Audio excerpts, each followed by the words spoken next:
Hello friends, welcome back to our YouTube channel digits and institute of professional accountant. मेरा नाम है सुनील नानवानी। मैं एक टैक्स प्रैक्टिशनर, ऑथर और ट्रेनर हूँ।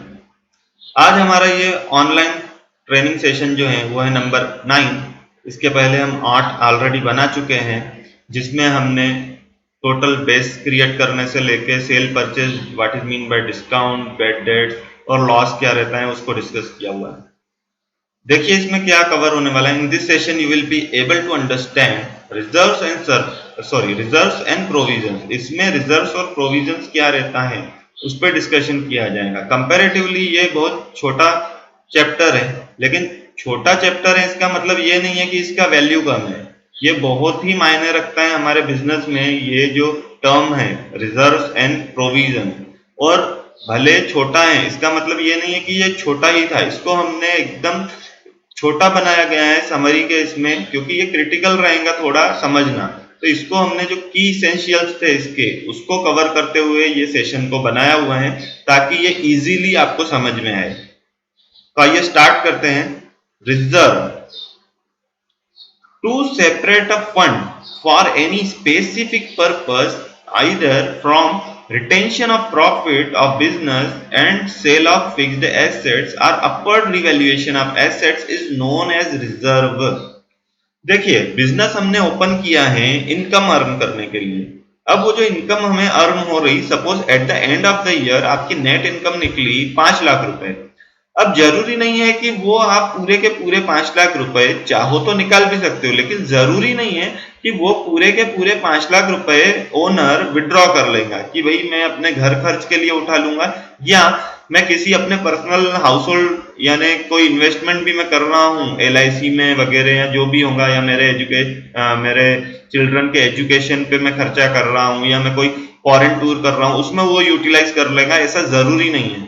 अगर उसको लगता है कि मैं अपना 5 लाख में से 3 लाख ही उठाऊं, विड्रॉ करूं बिजनेस में से और बाकी 2 लाख रुपए रहन दूं, तो वो वैसा भी कर सकता है। तो वो जो 2 लाख रुपए उसने रहन दिया वो हो गया रिजर्व, रिटेन कर लिया उसने प्रॉफिट उतने पीरियड में जो अर्न किया था। क्यों क्यों आगे चल के उसको जो बिजनेस में एक्सपांशन करना रहेगा तब ये फंड उसके काम में आएगा, या डाइवर्सिफाई करना पड़ेगा, कोई और 4 टाइप के मटेरियल में डील उसको करना है तो उसके लिए वो फंड वो जमा कर रहा है, या कहीं उसको इन्वेस्टमेंट करना रहेगा बिजनेस में, यानी कि उसको लैंड एंड बिल्डिंग परचेस करना है, कोई गोडाउन कोई शॉप परचेस करना है, तो वो एक का एक इतना फंड नहीं ला पाएगा। तो ये हर साल का वो 2 लाख 2.5 लाख 5 लाख जो भी चाहे XYZ अमाउंट वो अलग करते जाएगा, और कुछ समय बाद वो उसकी कैपेसिटी इतनी हो जाएगी कि वो परचेस कर पाए, तो वो रिजर्व में रखेगा पैसा। एक तो हो गया ये जो इनकम अर्न हुई अपना बिजनेस से, प्राइम एक्टिविटीज से, वो उसने होल्ड कर लिया। या दूसरा रह सकता है कि उसने कोई फिक्स एसेट को सेल किया।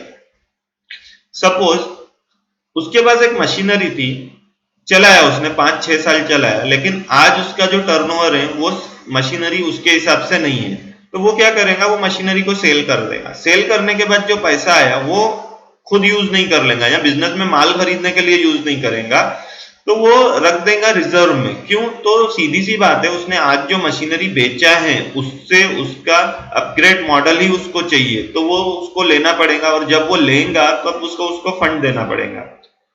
तो ये जो मशीनरी, पुरानी मशीनरी बेच के मेरे को पैसा आया हुआ है उसको मैं रख दूंगा रिजर्व में। रिजर्व काय के लिए कि मेरे को जो नई मशीनरी खरीदना है, हो सकता है कि वो फॉरेन से मंगानी पड़े या जैसी उसकी रिक्वायरमेंट होगी बनवाना पड़े उसको लोकल मार्केट से, तो उसके लिए जो मेरे को पैसा लगेगा तो मैं इसी में से उठाऊंगा, और बाकी का जो मेरे को लगेगा फिर मैं बिजनेस की इनकम में से निकालूंगा उसको।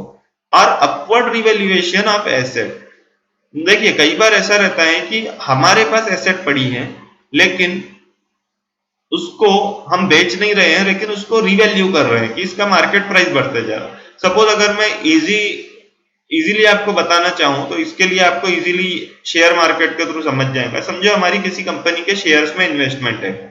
अब जब हमने वो शेयर्स खरीदे थे 1 लाख रुपए में, 1 लाख में जितने भी शेयर आए होंगे वो खरीदे थे। अब 1 साल के बाद यानी 31 मार्च के आसपास अगर मैं वो शेयर्स का प्राइस देखूं, तो अगर मैं बेचने निकालूं तो वो जाएंगे 1,40,000 में।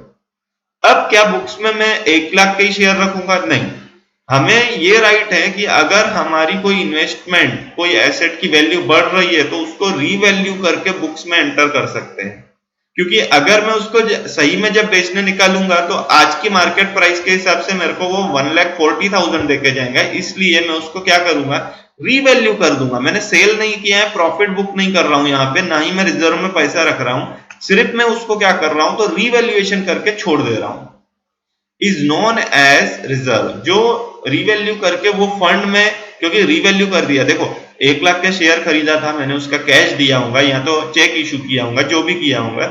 अब जब मेरा ये 40,000 का बढ़ जा रहा है उसका वैल्यू, तो मैंने यहाँ पे एक्चुअल फंड नहीं दिया है मार्केट में, उसका इंक्रीज हो गया है, तो जो इंक्रीज का अमाउंट रहेगा वो मैं रिजर्व में डाल के रखूंगा। To create a reserve doesn't mean to actually separate that fund from cash in hand or from bank.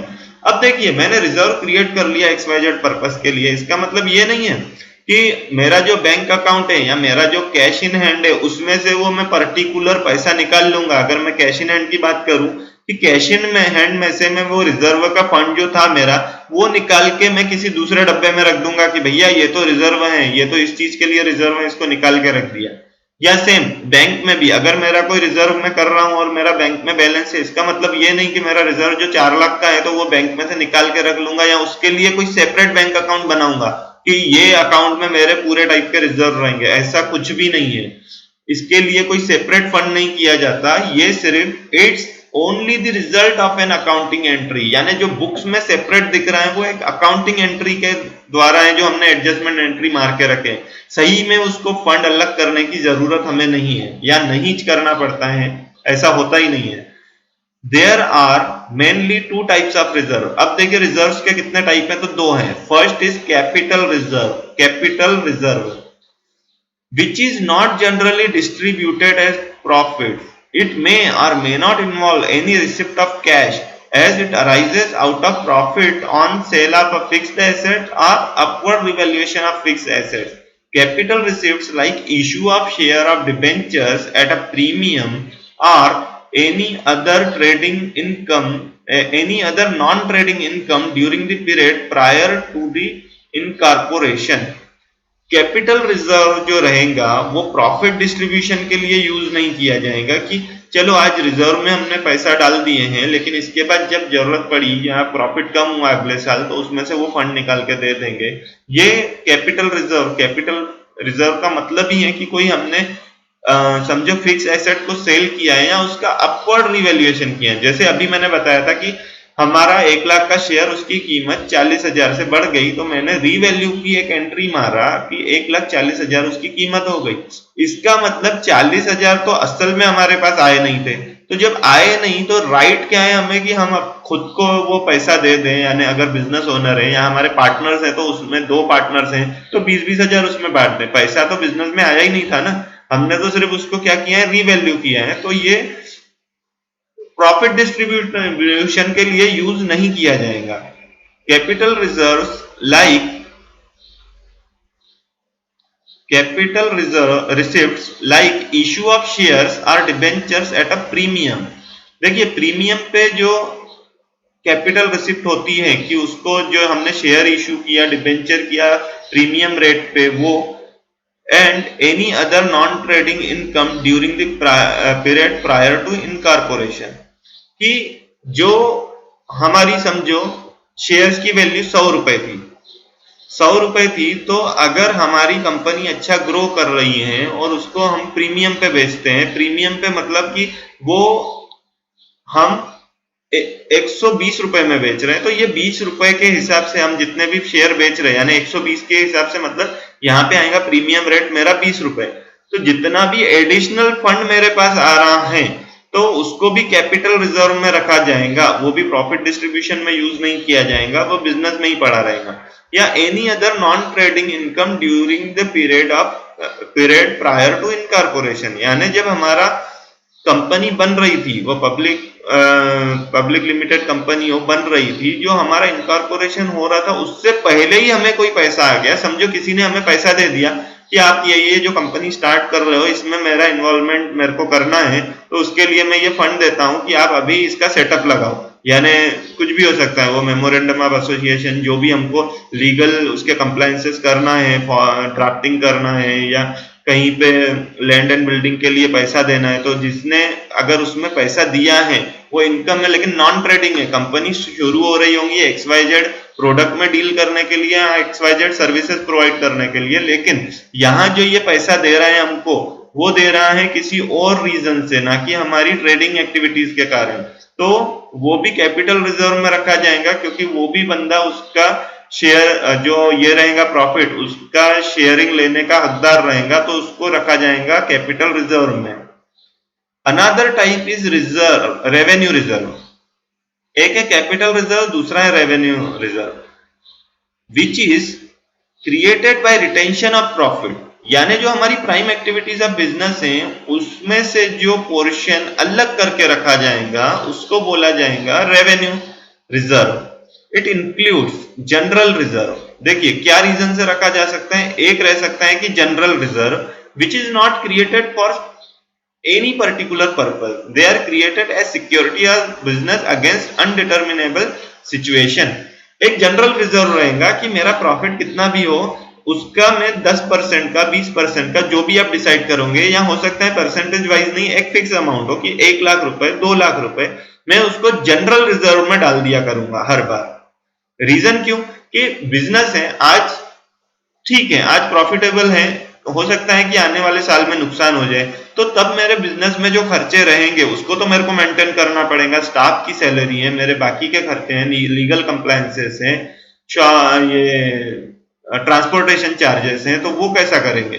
तो वो उस रिजर्व में से फिर यूज किया जाएगा। तो जनरल रिजर्व रहेगा, कोई उसका ऐसा फिक्स नहीं रहेगा कि ये वाला अमाउंट मैं स्टाफ की सैलरी को दूंगा अगर मैंने प्रॉफिट अर्न नहीं किया, और ये वाला अमाउंट मैं ट्रांसपोर्टेशन को दूंगा, या ये वाला अमाउंट मैं किसी और रीजन से दूंगा, कोई मेरे प्रोडक्ट डैमेज हो गए, लॉस हो गया उसके लिए। तो वो जनरल रिजर्व रहेगा कि जो भी हो गया, कि अनडिटर्मिनेबल जो सिचुएशन रहेंगी उससे डील करने के लिए वो फंड को मैं यूज करूंगा। And specific reserve which has a specific motive for its creation and is utilized for those purpose only। और दूसरा रहेगा रेवेन्यू रिजर्व का टाइप, वो है स्पेसिफिक रिजर्व। जो रिजर्व हम बनाएंगे और वो स्पेसिफिक रहेगा कि ये मैं ये यूज के लिए ही कर रहा हूं। यानी यहां आप अगर समझो, नॉर्मल भाषा में बात करें जिंदगी की, तो हम अगर घर में भी देखें तो घर में भी अगर हमारा टारगेट रहता है कि आने वाले समय में मेरे को घर के लिए कोई चीज खरीदना है, जैसे कार खरीदना है, तो मैं यहाँ से अपनी सेविंग चालू कर देता हूँ, हर महीने जो मेरी सैलरी रहेगी उसमें से 2-5 हजार बचाना चालू कर दूंगा, या मेरी ज्यादा इनकम है तो 10,000 साइड करते रहूंगा, कि अगर मेरा पर्पज है कि उसको मेरे को कैश में खरीदना है तो, या मेरे को इवन किसी को गिफ्ट भी देना रहेगा, समझो मेरी सिस्टर है उनको गिफ्ट देना है, या मेरा भाई है उनको देना है, या फादर है उसको अपने चाइल्ड को गिफ्ट देना है, कि मुझे इसको गिफ्ट देना है, इसके आने वाले जन्मदिन पे ये बाइक मांग रहा था काफी समय से, तो अब सडन में बाइक के लिए 1.5 लाख 2 लाख रुपए तो अरेंज नहीं कर सकता, इतनी मेरी कैपेसिटी नहीं है, तो वो मेरे माइंड में रहेगा। मैं क्या करूंगा, हमारा जो भी घर खर्च रहेगा उसमें से थोड़ा थोड़ा पैसा जमा करते जाऊंगा, साइड रखते जाऊंगा, और वो यूज करूंगा जब मेरे को वो चीज उसको खरीद के देना है। तो सेम यहाँ पे अगर हम बिजनेस में उसको अगर ट्रैक करें, कि उसको रिलेट करने की कोशिश करें, तो आपको इजी जाएगा समझना। बिजनेसमैन को भी अगर कोई स्पेसिफिक ऐसा, यानी उसको लग रहा है कि मेरे प्रोडक्ट का सेल प्रॉपर नहीं हो पा रहा, तो मैं एक काम करता हूं, मैं एक सेल्स प्रमोशन स्कीम के अंतर्गत एक प्रोग्राम अरेंज करूंगा जिसमें मेरे को 5 लाख का खर्चा आएगा, और मेरे जो कस्टमर्स है, प्राइम कस्टमर्स, उनको बुला के उनको कुछ बेनिफिट्स दूंगा, कि उनको ट्रेवलिंग एक्सपेंसेस से लेकर रहने का खर्चा सब दूंगा, 3-4-5 दिन का, ऐसा मैं उनको टूर पैकेज दूंगा। तो उसके लिए मेरे को खर्चा करना पड़ेगा, तो वो खर्चा जो मैं करूंगा एकाएक तो नहीं कर सकता, तो यहां से मैं पैसे रिजर्व में डालना चालू कर दूंगा, कि reserve for self promotion scheme. या दूसरा हो सकता है कि उसका अगर ऐसा सोचना है कि अब तक मैंने रेंटेड शॉप में काम कर लिया, मेरे को अब आगे चल के खुद का दुकान लेना ही पड़ेगा, क्योंकि एक तो ये शॉप छोटा हो रहा है, और कहीं ना कहीं मैं जो रेंट दे रहा हूँ उसकी वैल्यू जीरो हो जाती है आफ्टर 30 डेज, कि 1 महीने का रेंट दिया उसके बाद जीरो, कोई एसेट क्रिएट नहीं हो रही। तो एक काम करते हैं, अब बिजनेस तो चल पड़ा है, मार्केट में नाम हो चुका है, प्रोडक्ट में सेल अच्छा है हमारा, तो हम अपना शॉप लेंगे। तो शॉप लेंगे का मतलब इधर सोचा और कल जाके नहीं लेगा। अगर कल जाके लेता मतलब उसकी कैपेसिटी थी, अगर थी तो वो रेंट पे जाता ही नहीं था। तो उसको यहां से रिजर्व जमा करना पड़ेगा ना, पैसा जमा करना चालू कर देगा। वो रिजर्व बनाएगा कि ये रिजर्व मैं यूज करूंगा शॉप लेने के लिए, जो भी मैं उसकी, हो सकता है कि स्टैंप ड्यूटी का खर्चा हो, या बैंक लोन के अगेंस्ट में लेगा तो जो उसके इनिशियल ये रहेगा खर्चा, उसके लिए मैं यूज करूंगा। तो वो स्टार्ट कर देगा वो रिजर्व करना, तो उसका कोई ना कोई स्पेसिफिक रीजन होगा। अब भले बिजनेस को कुछ दूसरे चीज के लिए जरूरत पड़ी, समझो स्टाफ की सैलरी हमने नहीं दिया क्योंकि हमारा कलेक्शन नहीं हुआ है डेटर्स से, कस्टमर से पैसा नहीं आया और हमको स्टाफ की सैलरी करना है और हमारे पास फंड नहीं है, इसका मतलब ये नहीं है कि वो हम स्पेसिफिक रिजर्व जो हमने रखे हैं उसमें से उठा के दे देंगे। वो उसमें से उठा के नहीं दिया जाएगा, वो बाकी पूरे एफर्ट दिए जाएंगे कि मार्केट से हमारा पैसा आए और देन स्टाफ को सैलरी होगी। और यहाँ चलो अगर कुछ रीजन से हमने स्पेसिफिक रीजन रिजर्व में से 1-8 लाख रुपए उठा लिया है, जो भी अमाउंट निकाल लिया किसी और खर्चे के लिए, वो इमीडिएट हमको आने वाले 1-2 दिन में वापस करके इसमें डालना पड़ेगा। 1-2 दिन हो, 15 दिन हो या 1 महीने, लेकिन उसको छोड़ नहीं दिया जाएगा कि हमने स्पेसिफिक रिजर्व का पैसा किसी जनरल रिजर्व यानी किसी जनरल खर्चे के लिए यूज कर लिया, लेकिन वो वापस हमको स्पेसिफिक रिजर्व में डालना पड़ेगा। तो वो सिर्फ उसी चीज के लिए यूज होगा जिसके लिए वो रिजर्व क्रिएट किया गया था। Note, any reserve and funds are always credited. अब देखिए इनका अकाउंटिंग ट्रीटमेंट जो रहता है ना किसी भी रिजर्व का, वो ऑलवेज क्रेडिटेड ही रहेगा कि रिजर्व और फंड का जो भी बैलेंस रहेगा वो क्रेडिट बैलेंस रहेगा। Provision. Provision. It created by using some tools which depends on percentage to create approximate amount for any future expense or loss which may not be ascertained with reasonable accuracy. अब देखिए provision बना के रखना है कि अगर मुझे XYZ खर्चा करना पड़ा तो वो मेरे को कितना लगेगा, या मेरा अगर लॉस होता है, समझो मेरा बिजनेस में लॉस हो गया, तो उसके लिए मुझे कुछ तो तैयारी करना पड़ेगा कि अगर मैं किसी नए प्रोडक्ट में डील कर रहा हूं जिसका मुझे नॉलेज नहीं है, लेकिन चलो मैं बहुत चैलेंजिंग आदमी हूं, मेरे को नए काम करने में यानी ऐसा कोई डर नहीं लगता, और ये मेरी सोच है कि जब तक मैं रिस्क नहीं लूंगा आगे नहीं बढ़ूंगा, तो मैं कुछ नया वेंचर चालू कर रहा हूं, लेकिन हो सकता है कि उसमें मुझे लॉस हो जाए। तब वो सडन जो लॉस हो जाएगा तो मेरा तो पूरा ये मिसबैलेंस हो जाएगा इसका बिजनेस का। तो मेरे को अपना जो मेरा बिजनेस है ऑलरेडी उसको तो नहीं बिगाड़ना है, तो वो मेरी तैयारी रखना पड़ेगा कि मैं प्रोविजन बना के रखूं कि अगर मेरा खर्चा हो गया तो वो प्रोविजन, वो जो मैंने फंड रखा हुआ है वो मेरे को यूज आ जाएगा यहाँ पे। या कोई फ्यूचर एक्सपेंसेस है, फ्यूचर एक्सपेंसेस यानी कोई, हमें समझो टैक्सेस कितना लगेगा, अंदाज कि मैं जो सेल किए जा रहा हूं उधारी में मैं सेल कर रहा हूं, तो आज समझो जीएसटी मंथली रिटर्न जाता है, और मंथली रिटर्न जाता है तो टैक्स पेएबल में नहीं जाता है, पहले जीएसटी का पेमेंट करना पड़ता है, उसके बाद जाके वो रिटर्न अपलोड होती है। तो लेकिन सेल तो मैंने किया क्रेडिट पे, मेरे को उधारी पैसा नहीं आया, मेरा 10 लाख का सेल हुआ और 18% का जीएसटी वाला मेरा प्रोडक्ट है। अगर मेरा 1 लाख का सेल होता तो 18,000, तो यहाँ 10 लाख का सेल हुआ है तो 1,80,000 उस पर जीएसटी है। पूरा 10 लाख का सेल मैंने उधारी में किया, महीना हुआ मेरे को जीएसटी रिटर्न भरना पड़ेगा, और जीएसटी रिटर्न भरने से पहले जीएसटी का पेमेंट यानी 1,80,000 का पेमेंट तो मेरे को खुद को जेब से करना है। यानी एक तो 10 लाख का माल दिया और इधर 1,80,000 का जीएसटी का पेमेंट कैश में करना है, कैश में यानी बाई बैंक करना है। तो वो फंड मेरे पास कहां से आएगा, ये मैं डिसाइड कर लूंगा कि मेरा सेल इतना इतना जाने वाला है और उसमें से उतना मेरा क्रेडिट सेल रहेगा, लेकिन मेरे को जीएसटी तो भरना पड़ेगा, तो मैं फंड कहां से लाऊंगा।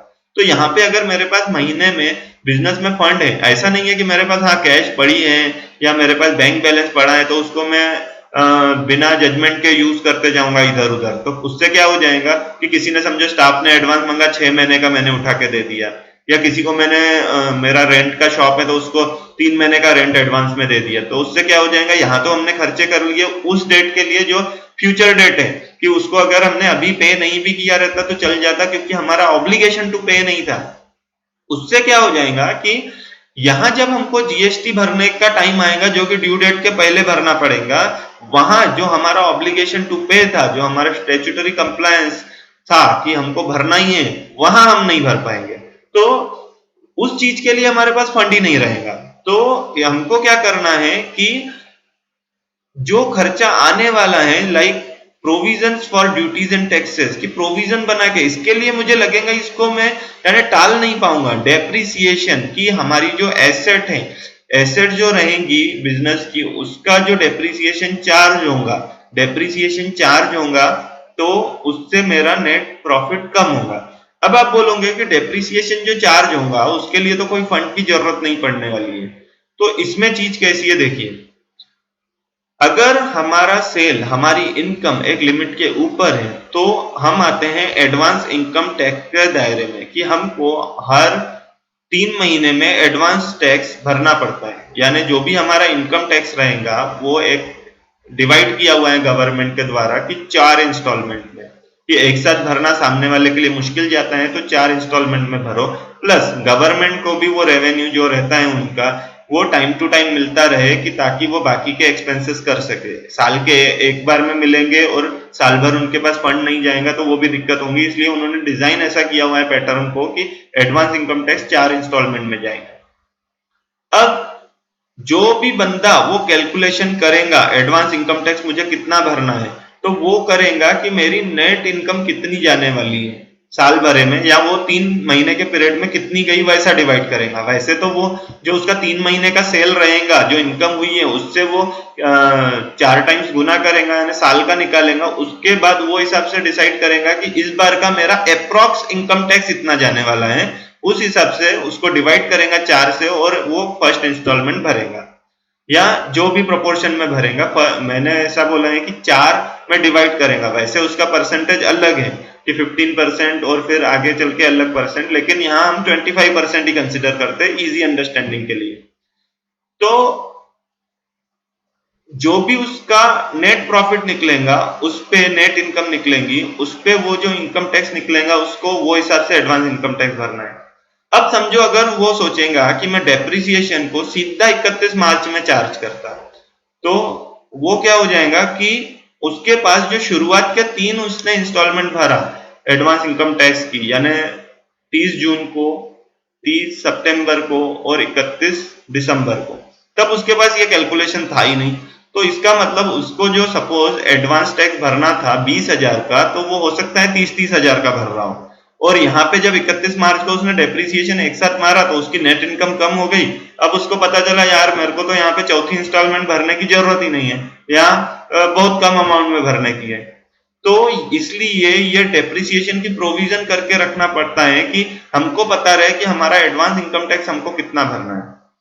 हमने तो यहाँ पे जो एग्जाम्पल लिए हैं वो लिए हैं 10,000 20,000 का। जो बहुत मल्टीनेशनल कंपनीज हैं, यानी बड़ी कंपनीज हैं, बहुत टर्नओवर है उनका 100 करोड़ में, उनके लिए ये अमाउंट बहुत मायने रखता है, क्योंकि उनका एडवांस टैक्स अमाउंट बहुत बड़े अमाउंट में जाएगा, लाखों में जाएगा। तो वहां पे उनको बहुत अफेक्ट करेगा कि उनको जरूरत नहीं थी उतना अमाउंट भरने की, लेकिन उन्होंने पहले ही भर दिया, तो वो फंड बिजनेस में से चले गया। नहीं तो वो फंड अगर बिजनेस में रहता तो हम यूटिलाइज कर पाते उसको किसी और प्रोडक्ट में डील करने के लिए। या इवन दूसरा रीजन रह सकता है कि हमको किसी को प्रोजेक्ट रिपोर्ट वगैरह देना है, बैंक को सीएमए डेटा देना है, तो उसके लिए भी ये प्रोविजन करके हमको रखना पड़ेगा, ताकि हमारा एग्जैक्ट पोजीशन ऑफ बिजनेस पता चले, फाइनेंशियल पोजीशन क्या है। एंड डाउटफुल डेट्स, पिछले सेशन में हमने डिस्कस किया था कि डाउटफुल डेट क्या है, कि कैसा डाउटफुल डेट होता है, बेड डेट में कैसा उसको डाल देते हैं। तो डाउटफुल डेट मतलब हमने कोई सेल किया उधारी में, उसका पैसा जरूरी नहीं आएगा, डूब भी सकता है। डूबेगा जरूरी नहीं, पर जरूरी नहीं पूरा ही जाएगा, कुछ पोर्शन उसका डूब भी सकता है। तो अब जब वो पैसा डूबेगा, सपोज अब हम बात करते फिर से प्रोविजन की जो टैक्सेस की चालू किए थे। सपोज मेरा मार्केट से 10 लाख रुपए का सेल किया मैंने, उस पर जीएसटी चार्ज किया हुआ था 1,18,000 रुपए, तो सॉरी 1,80,000 रुपए। तो अब मैंने उधारी में सेल किया, उसका जीएसटी भी मैंने भर दिया। लेकिन समझो अगर मेरी यहाँ पे तैयारी नहीं है, मेरा माइंड सेट है कि मेरे पूरे कस्टमर्स अच्छे हैं और मेरे को पूरा पैसा टाइम पे देंगे, तो मैं गुड फेथ में रहूंगा और जब मेरे को जरूरत पड़ेगी उनसे मैं पैसा मांगूंगा। समझो मेरे को XYZ रीजन के लिए मेरे को पैसा चाहिए और मुझे मालूम है कि मेरे को मार्केट से 10,000 रुपए लेना है, तो मैं क्या करूंगा, एक फोन करूंगा और मेरे को पैसा आ जा रहा है। अगर ऐसी थिंकिंग रखूंगा तो गलत हो जाएगा। क्यों? तो अगर पैसा डूब गया तो एक तो मैं मेंटली प्रिपेयर नहीं हूं उसके लिए, और दूसरा मैं फाइनेंशियली भी प्रिपेयर नहीं हूं। क्यों? तो मैं पूरा डिपेंड था कि मेरा पैसा मार्केट से लेना है, जब मेरे को पैसे की जरूरत पड़ेगी तो मैं मार्केट से मांगूंगा और मिल जाएगा। तो यहाँ हमको डाउटफुल डेट की प्रोविजन करके रखना पड़ेगा। जो पैसा हमको मार्केट से नहीं आ रहा है काफी समय से, तो एकाएक हम उसको बैड डेट कर देंगे नहीं, उसको डाउटफुल डेट में हमको प्रोविजन बना के रखना पड़ेगा कि रिजर्व फॉर डाउटफुल डेट, कि वो डूब भी सकता है। मैं अब मेंटली प्रिपेयर हूं, अगर डूब गया तो देखा जाएगा, निकल गया तो बहुत अच्छा है। तो यहाँ उसके लिए भी प्रोविजन करना पड़ेगा। ऐसी अलग अलग टाइप की प्रोविजन रहेगी। It is only an internal transaction and so doesn't involve any payment of cash। देखो ये जो रहेंगी, जो भी रहेगा प्रोसीजर, ये जो एंट्री की है हमने, ट्रांजैक्शन की है, ये इंटरनल ट्रांजैक्शन रहेगा हमारे लिए। कोई पेमेंट नहीं करना है कैश का, इसमें सिर्फ एक एंट्री लेके रख लेना है कि हमारे बुक्स में फाइनेंशियल पोजीशन यानी एकदम क्लियर दिखे, क्रिस्टल क्लियर व्यू में दिखे। यहाँ देखिए मार्च का महीना है, मार्च महीने में सैलरी हुई, वो सैलरी हम पे करेंगे अप्रैल में। अप्रैल में हुई तो उसकी प्रोविजन बनाना पड़ेगा कि सैलरी पेएबल या outstanding salary for the month of मार्च। तो वो जो है प्रोविजन, यहाँ हमारा खर्चा बुक हो गया, जो सैलरी का खर्चा था वो बुक हो गया ये फाइनेंशियल ईयर में। यानी अगर हम 19-20 की बात करें फाइनेंशियल ईयर, 19-20 में मैंने खर्चा बुक कर दिया सैलरी का, लेकिन पेमेंट ऑफ कैश नहीं किया। क्या किया?